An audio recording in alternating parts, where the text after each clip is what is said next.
You know you shouldn't have another piece of cake, maybe have another latte, or have whatever your favorite calorie loaded snack is. For me, it's another spoon of peanut butter. Aish, it's my nemesis.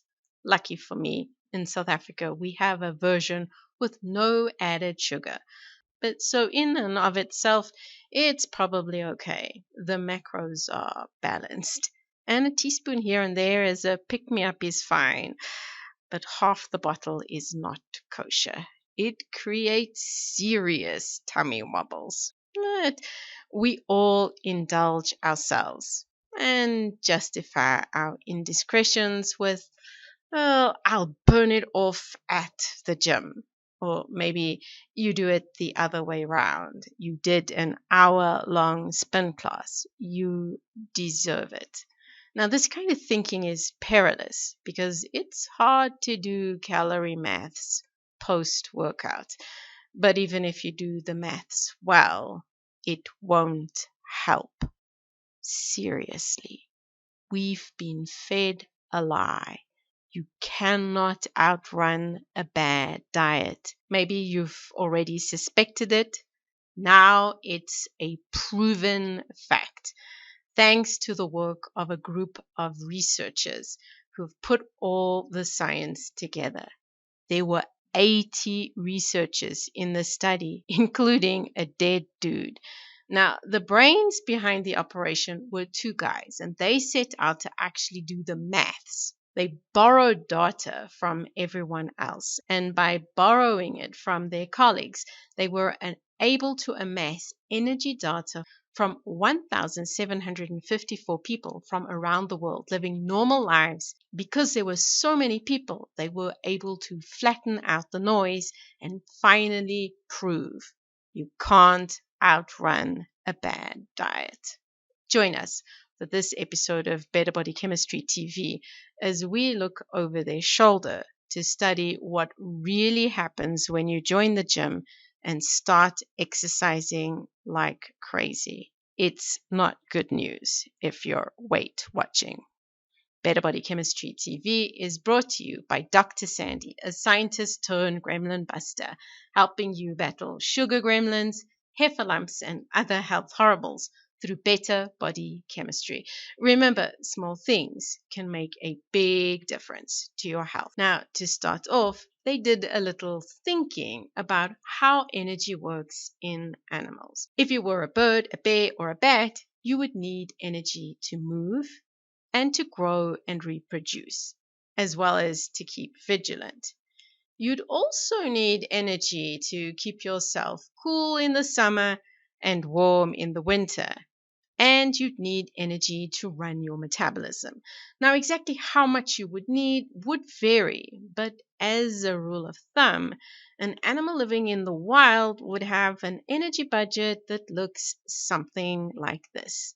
The energy coming in would be used for three categories of things. There would be basal energy expenditure, abbreviated as BEE, and this would be the energy used to run the machine.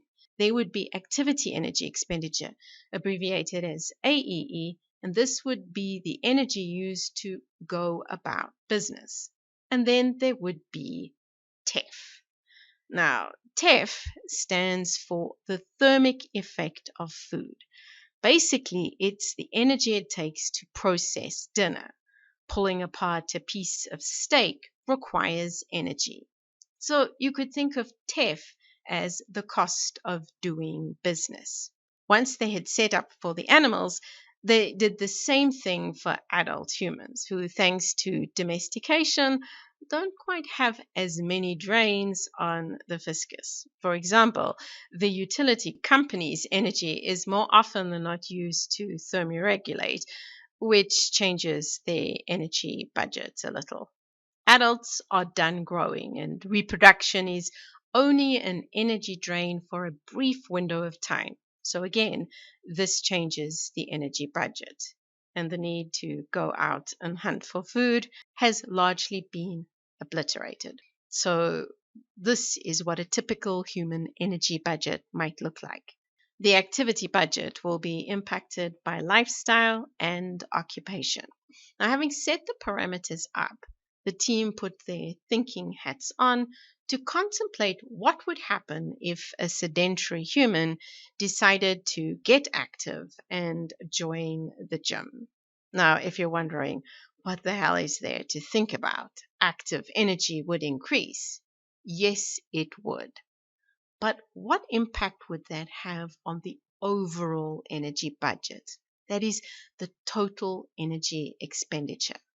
Now, if for a moment, instead of thinking energy, you think money, should your household expenses suddenly increase and the situation is not managed, you'd end up with more month than money.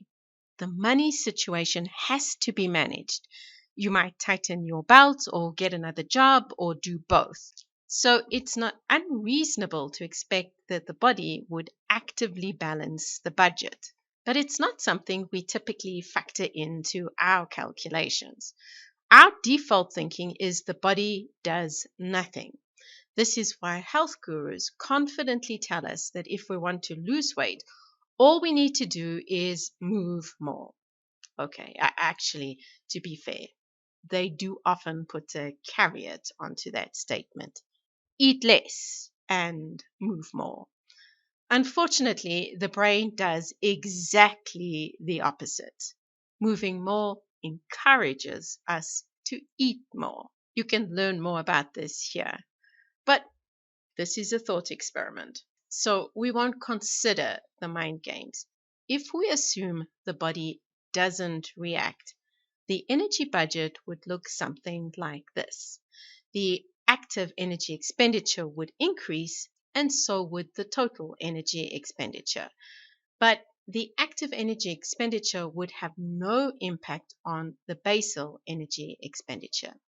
If we looked at the picture on a population level, in which individuals have different basal energy expenditures thanks to genetics and the environment, the active energy expenditure would not be related to the basal energy expenditure. So Joe, the couch potato, would have a lower total energy expenditure than Mike, the weekend warrior, but they could have very similar basal energy expenditures.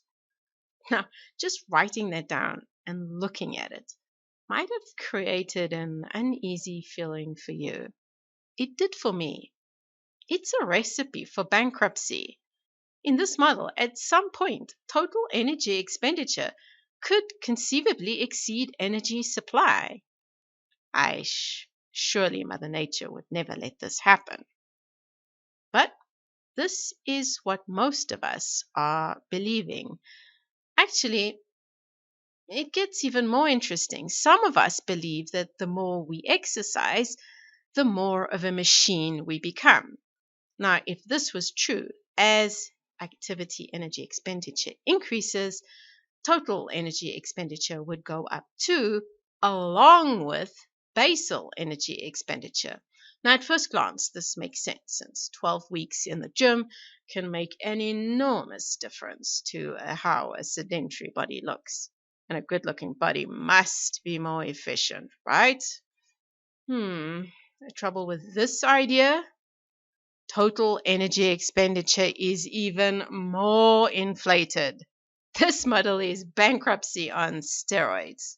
So, what would the population level picture look like for this model? Mary the housewife would be here, and Mary the Olympic athlete would be there, and odds are she'd be eating down the stadium. Now, for the last possibility. This is the compensation model. If there is a sudden increase in active energy expenditure and thus total energy expenditure without the possibility of acquiring more energy by eating more, logic says biology would intervene. Something else would have to go, and the something else would be the basal energy expenditure. This is what the energy budget would look like in this model, and the population level data would look like this. As active energy expenditure increased, basal energy expenditure would decrease. So which do you think is true? Remember, officially, Up until now, we didn't know. But based on our thought experiments, lean times call for lean behavior. So I would put my money on the compensatory model, wouldn't you? Well, this is where the 80 plus researchers come in. By combining all those data points, they were able to see what happens in real people. Voila! The data matches the compensatory model. As active energy expenditure increased, basal energy expenditure decreased. Ouch. This is why moving more on its own is not the solution to weight loss. And moving more and starving at the same time is potentially catastrophic and counterproductive. But in some circumstances, that drop in basal energy expenditure might be a boon, not a bust. Well, that's what Herman Ponce from Duke University surmises. The basal energy expenditure includes the immune system. A slightly underfueled immune system might not be such a bad thing.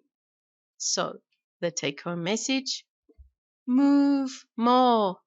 It's good for you. But don't make the mistake of thinking that you can somehow outrun other bad habits. If you want to learn some science-based tips and strategies that will work to help you lose weight, enroll in our free weight loss e-course. You'll find the link below and begin the journey today to creating better body chemistry and better health using real science, not hype. Talking about science, here's the reference I've used to tell today's story. Know someone who's trying to outrun their bad diet and starving at the same time? Share this video with them so they know it's probably a good idea to rethink that strategy.